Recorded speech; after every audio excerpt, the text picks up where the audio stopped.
성전 기초가 놓인 때는 다리오 왕 제2년 주전 520년 9월이었습니다. 그로부터 2달 뒤에 1장에서 6장에 기록된 8가지 환상이 에스겔에게 나타났습니다.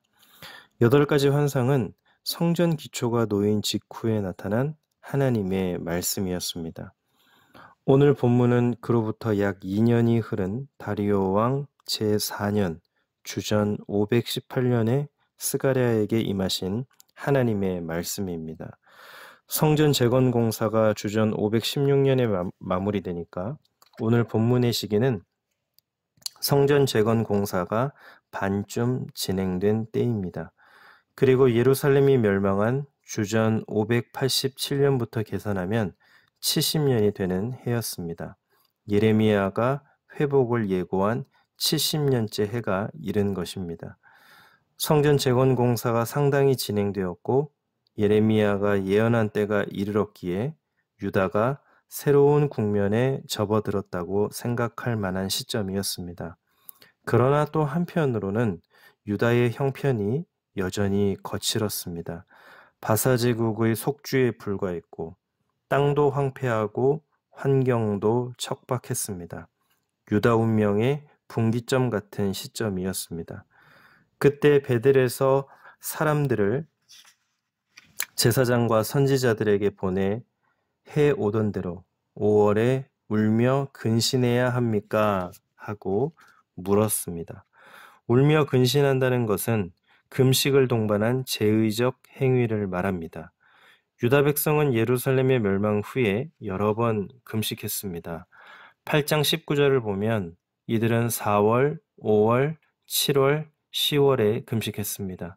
4월은 예루살렘이 함락된 달, 5월은 성전이 파괴된 달, 7월은 유다의 총독 그달리아가 암살된 달, 10월은 예루살렘이 포위된 달입니다.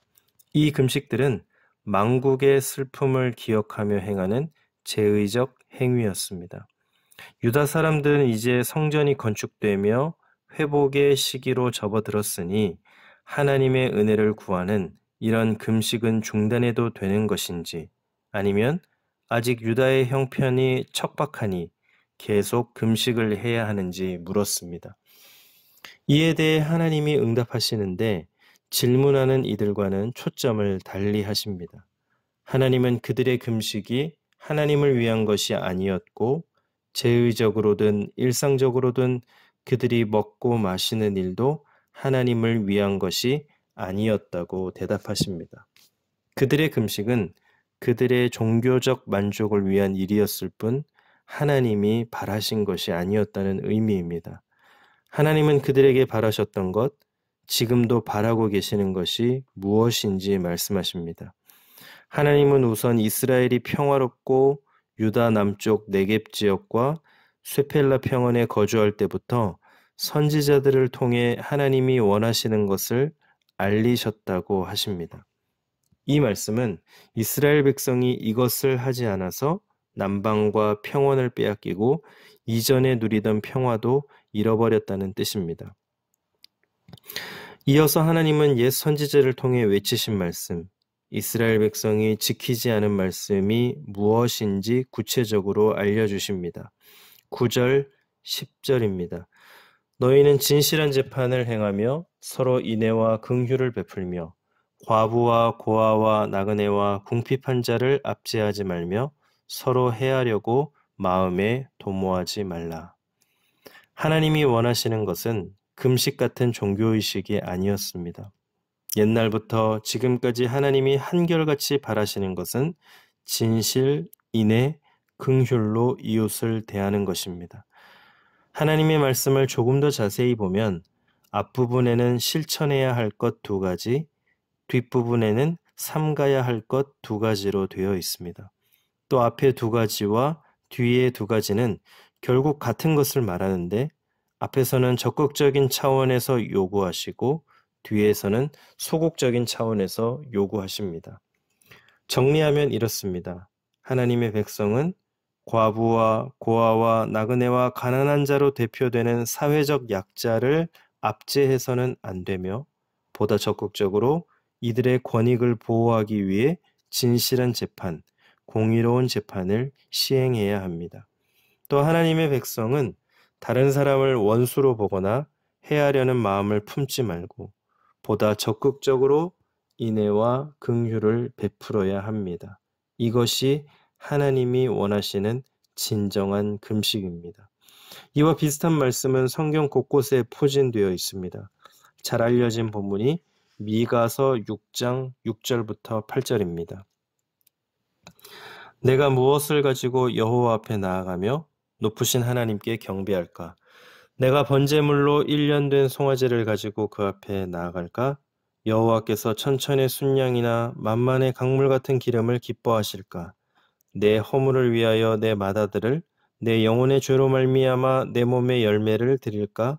사람아, 주께서 선한 것이 무엇임을 내게 보이셨나니 여호와께서 내게 구하시는 것은 오직 정의를 행하며 인자를 사랑하며 겸손하게 내 하나님과 함께 행하는 것이 아니냐. 이사야 58장 6절 7절에서도 이렇게 말씀하십니다. 내가 기뻐하는 금식은 흉악의 결박을 풀어주며 멍에의 줄을 끌어주며 압제당하는 자를 자유하게 하며 모든 멍에를 꺾는 것이 아니겠느냐. 또 줄인 자에게 내 양식을 나누어 주며 유리하는 빈민을 집에 들이며 헐벗은 자를 보면 입히며 또 내 골육을 피하여 스스로 숨지 아니하는 것이 아니겠느냐. 요한일서 말씀에 따르면 이웃을 사랑함이 하나님을 사랑함이고 잠언 말씀에 따르면 가난한 사람을 멸시하는 것은 하나님을 멸시하는 것입니다. 이처럼 성경은 하나님이 진정 원하시는 것은 제사나 금식 같은 종교의식이 아니라 진실, 인애, 긍휼을 베푸는 하나님 닮은 삶이라고 한 목소리로 말합니다. 하나님의 은혜를 입기를 원한다면 금식에서 그칠 게 아니라 진실, 인애, 긍휼을 실천해야 합니다. 그런데 이스라엘의 조상들은 선지자들이 전한 이 말씀을 듣기 싫어했습니다.